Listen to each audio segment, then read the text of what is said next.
Welcome back to Journey for Health with Teens. Today we're going to be making some banana flapjacks. And you're thinking, what are flapjacks? Well, in Australia they're called parklets, in England they're called crumpets, and in South Africa they're called flapjacks. So let's see what we need. We need a cup of flour. In this case I'm using oat flour, and I'm using organic oat flour, and we'll talk a little bit more about that later.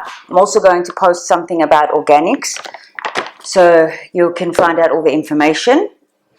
We have 2 teaspoons of baking powder, 1 tablespoon of melted butter, 1 egg, half a cup of milk, I'm using almond milk, and a pinch of salt, and finally 1 banana.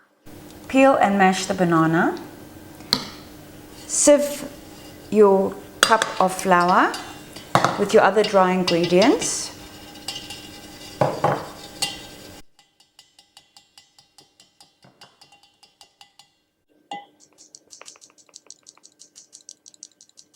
You want to get all those lumps out. The oat flour tends to have a few more little lumps in it, so I'm just going to do that.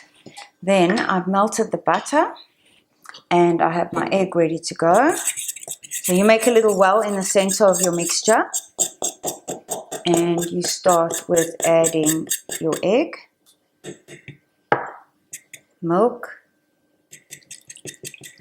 and you slowly want to bring the outsides of the flour into the mixture. So you just slowly but surely bring it in. If you do it this way, then you won't really have too many lumps. If you try to mix it all in one go, you will have lumps. So we're just going to slowly bring the mixture together by adding a little bit more of the wet mixture to the dry.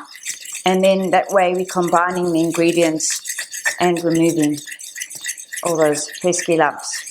I might just add my butter at this stage as well and continue to bring those together.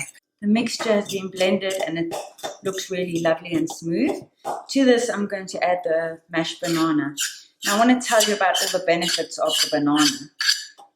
First of all, it's fantastic with alleviating cramps, muscle cramps in your body. It elevates your mood, aids your digestion by promoting good gut bacteria, stabilizes your blood sugar.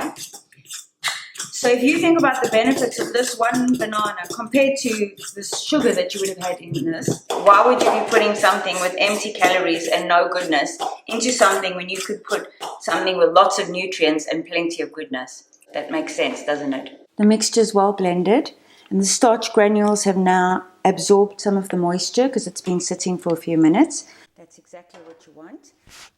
I'm going to be spraying the pan with a little bit of canola oil. I like to use the GMO-free canola oil, and I'll be doing a post on that later in the week. I'm spooning about 2 tablespoons of mixture into the pan, and that is going to make up 1 little flapjack. Stop. I actually added a little bit more milk to this mixture just to make it a little bit more runny.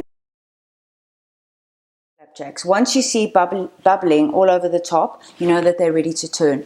Making sure that your heat isn't too high, because if it's too high, they'll burn underneath before you get the bubbles. So you want it on a nice sort of medium to lowish heat. The second side cooks really quickly. You can just test it with your finger. If it feels firm, then you know that it's cooked and you can remove them. As an alternative to bananas, you can also use apple and cinnamon. Serve these banana flapjacks with some Greek yogurt. This is a natural Greek yogurt with no sugar added, and it's got live cultures and bacteria that's good for your gut.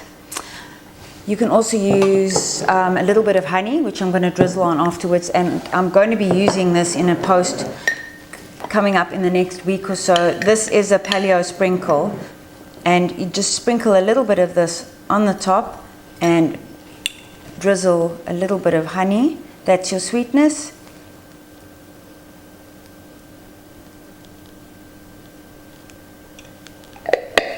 Your flapjacks are now ready. These healthy flapjacks are perfect for breakfast. Lunch, we're going to have them for our Sunday lunch right now, or you could have them for dessert after dinner.